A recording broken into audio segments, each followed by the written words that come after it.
All right, welcome back to the SSL Family Dad channel. We are outside here in Michigan in December. It's kind of cold, but I'm ready to grow. I can't wait till spring to grow things and have fresh food. So I have a little indoor growing system that I set up inside our kind of basement area of our home, and we're going to be planting that out today, and we'll be able to grow some food for ourselves here throughout the winter months. We are obviously outside, we're not inside right now. This is our compost pile behind us, and so we're going to take some of the top layer and things like that off and make kind of a soil mixture for us to take inside and freshen up our grow system, our grow bed that I have in there under our LED grow lights. And then we're also going to make some seed trays for starting some lettuces and some kind of shallow root crops.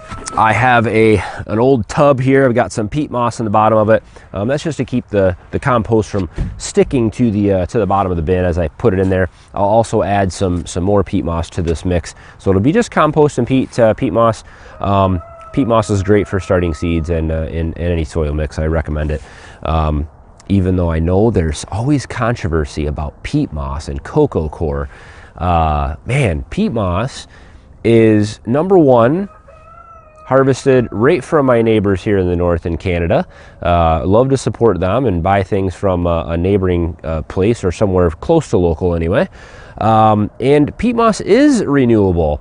Yes, it does take a long time to form and grow and all that stuff, but there are sustainable peat moss harvesting practices that many of these companies follow. And so rather than buying cocoa coir, which comes from who knows where, I would rather buy peat moss from our neighbors up in Canada. So let's get a couple shovelfuls of compost in here, get our soil mix going, get inside and plant some seeds.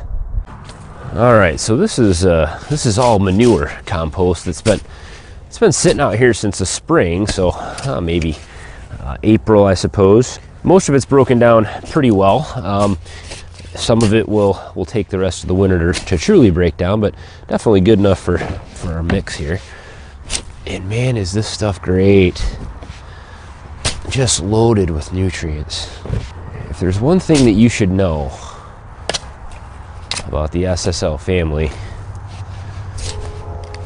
it's we love compost over here. Loaded with nitrogen and phosphorus, potassium, iron, and magnesium, everything. I swear, every time I come out here, there's a train going by and a goat yelling at me.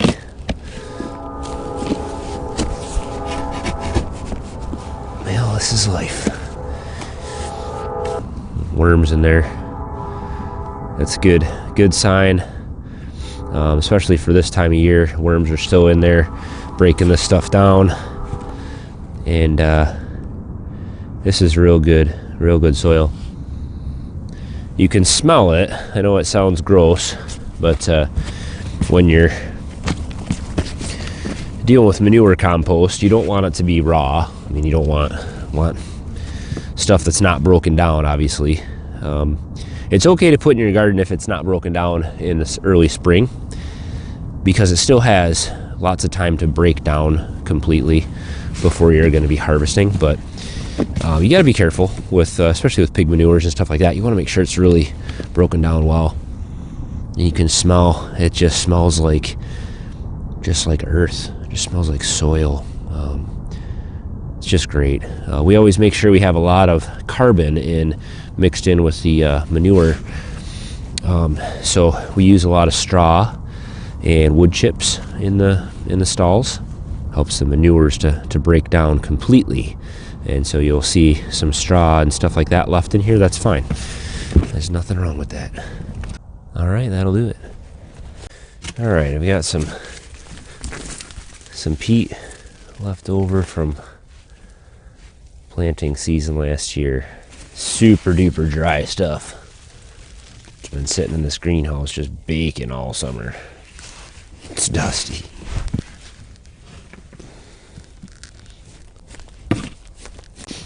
All right, we'll we'll get it mixed up a little bit more inside, but looks pretty good. Some good, be good mix. Let's take this inside and get set up and start planting. All right, so this is the indoor grow system. I set this up last year in the wintertime. It's just a little mini kind of horse trough and filled with layers of straw and compost and our peat moss sand compost mixture. And what you see on here is we had a kale plant in here. This is a bunch of kale leaves. I let that die off. I turned the light off this summer and just let it die off. That thing lived in the dark in here for about 2 months before it finally died. But all the leaves and stuff in here I just cut down and let those bed down. I also throw all of our coffee grounds in here. So coffee grounds and filters go in here, and you'll see a bunch of that mess in here. The level of the soil, you can see, has kind of gone down about 4 or 5 inches since last year. I mean, I had it filled up pretty close to the top. So I'm going to add some of our new mixture to the grow bed here. We're going to cover up all these coffee filters.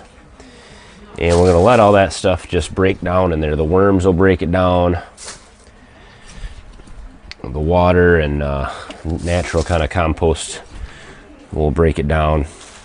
And I also have, I don't know if you can see, I'll get you in here close later, but I've got a bunch of little bean plants. My daughter was doing an experiment with seeds, and this experiment was over, and so we threw them all in here. These are, I think they're bush beans, but I don't really remember. They were seeds we had saved, so I'm not sure what they're going to end up being, but if they're pole beans, we may have to cut them back.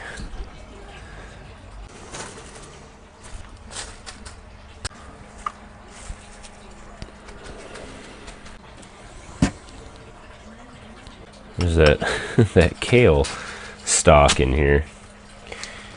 If you hear water running, that's our sump pump. There's the sump crock over there is just constantly draining. So I'm going to take the trunk of this thing out of here because that'll take too long to break down. But man, I'll tell you what, if you ever want to grow something that is easy and hardy, kale has got to be the toughest plant I've ever grown. It grows, we've had it grow all the way into November easily with snow on the ground outside. And down here in the indoor grow system, it grew very easily. So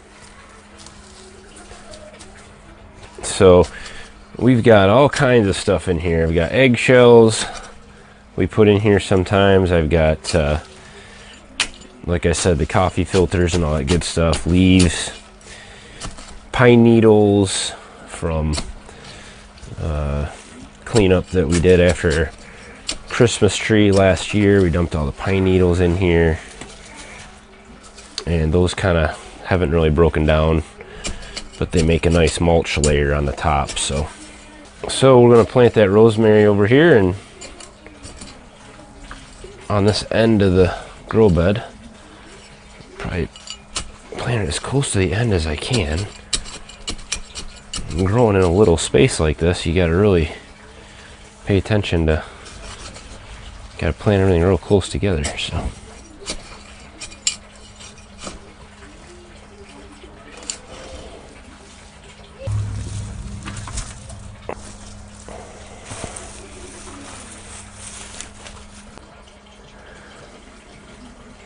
oh yeah, that stuff smells.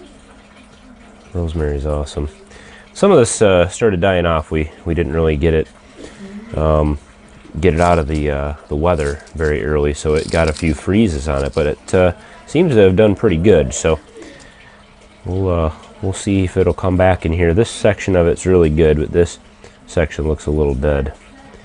I see some new leaves on there though. We'll see. All right, I do want to try planting some bell peppers down here.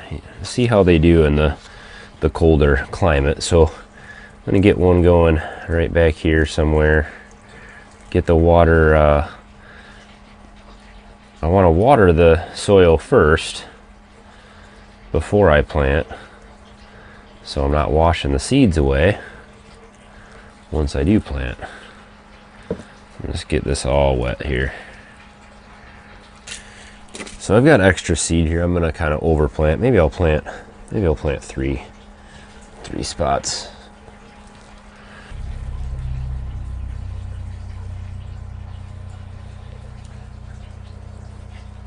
All right, we've got some bell peppers planted here in the middle. This is where my best light is, right here in the center of this grow bed. Let me show you the LED lights I'm using really fast. If you're new to the channel and haven't been following along, let me just show you what I've got down here and what I'm using to grow inside.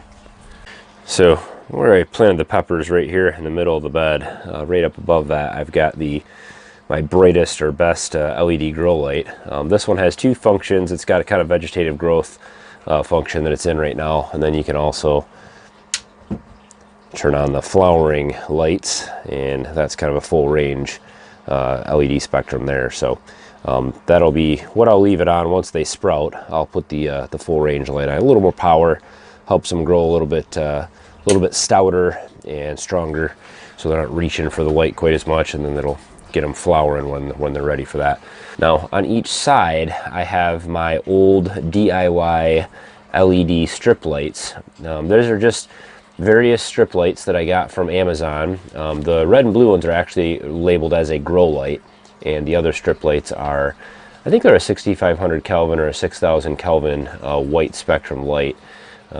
It's close to blue spectrum there, so for vegetative growth as well. And then on the other side I did an all white light one here, and these are pretty cheap light strips. They just provide supplemental light. They're not super strong, but I have these powered with a computer power supply. Both of these are pretty low wattage, you know, low power consumption. All this stuff is. This is 175 watts when all the lights are on, and then these are probably, you know, 50 watts each for these lights. So but I have a full video more on this. This is a Unit Farm light. I'll actually put a link to this in the description. These are really nice little LED grow lights.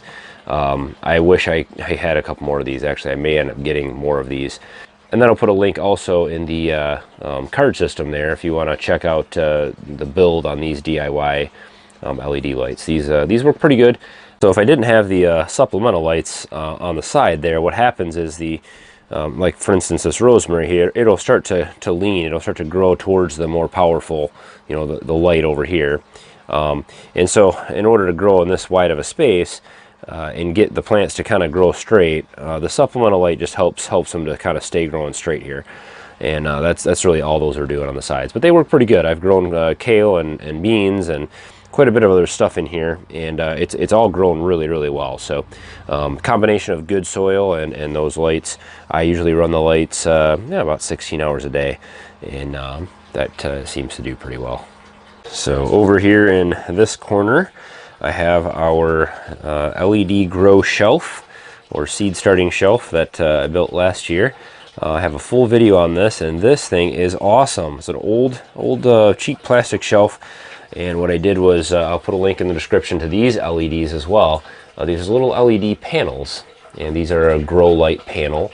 Real low wattage, you know, low power consumption, but they do pretty well for growing leafy greens and things. And so we've got a couple shelves here where we can throw in some flats and get some lettuce and some spinach and some other things growing here. So I'm going to fill up a few trays full of dirt, and I'm going to try a few different things here, kind of ways to grow, and we'll see what we can get.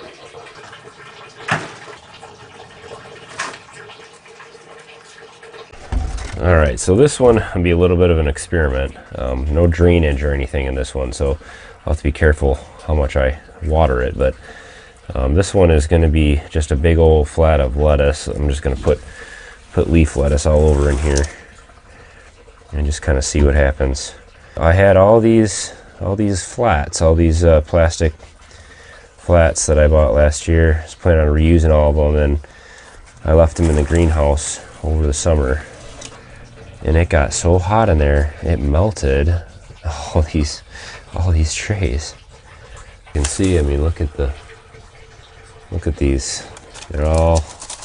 Everything got melted. It almost started on fire. Surprised it didn't. Stuff got really hot in there. We've got a bunch of options here for seed. This is all random stuff that I have laying around here. Some of it's dollar store seed, and this is not my good seeds, my MI Gardener seeds. I planted all those.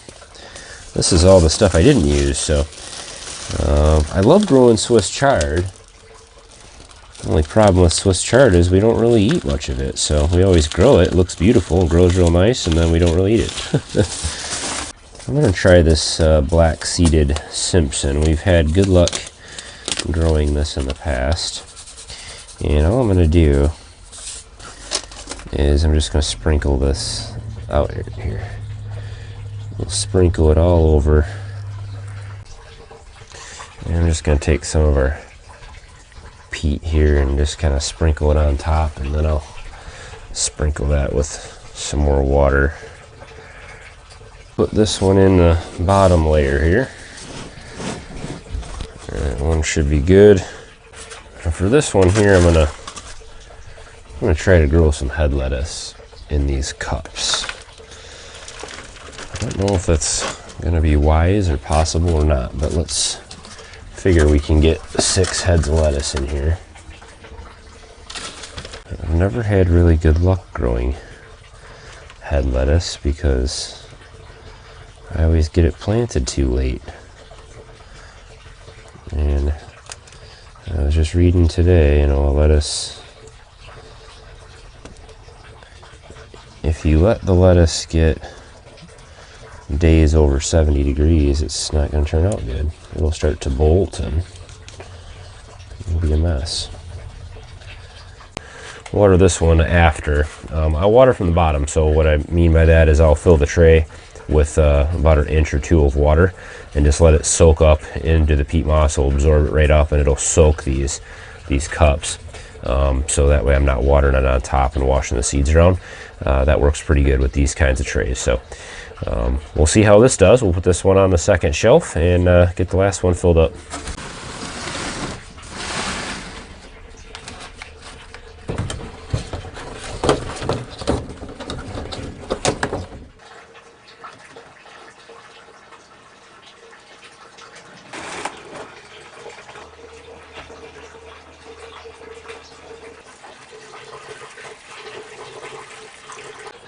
Well, I think that'll work. We'll see what happens. I may have to put some heat mats underneath these to get the seeds going. I do have at least one. I might have 2 heat mats to put in here, but man, I can't believe what that heat did to all my supplies. I have to rebuy all this stuff. Look at this stuff. It's all warped and bent. I don't even know if that's really going to work as a greenhouse lid. I don't think it'll seal. Yeah, I may have to throw those away and get some new ones. Well, hopefully I can get some things to grow down here. It's an addiction. It's a real problem that I have. I cannot. Purchasing seeds and growing things. I just can't do without it. I get that itch, and I have to plant some things and watch it grow. I love growing inside in the wintertime because it's so brown and gloomy outside, and just to have these little grow shelves and little grow spots downstairs. I would encourage you guys to get something going like this too. I mean, all it takes is a corner of a basement, a windowsill, or something. And now is a great time to get seeds. So the link to the MI Gardener seed store, 99-cent seeds. You get 10 cents off a packet with the link down in the description. So 89 cents for a packet of seeds. All his new stuff is in and ready to ship. Great stocking stuffers, great gifts for people, and just for yourself to start thinking about getting ready for gardening season. Just can't wait to come down here and clip some leaves off and have a salad. So as always, guys, thumbs up on the video. It always makes a huge difference for us. I always appreciate it. Let me know if you guys have any questions about the Grow Light Grow Shelf here or any of our other grow systems. As always, guys, thanks for watching.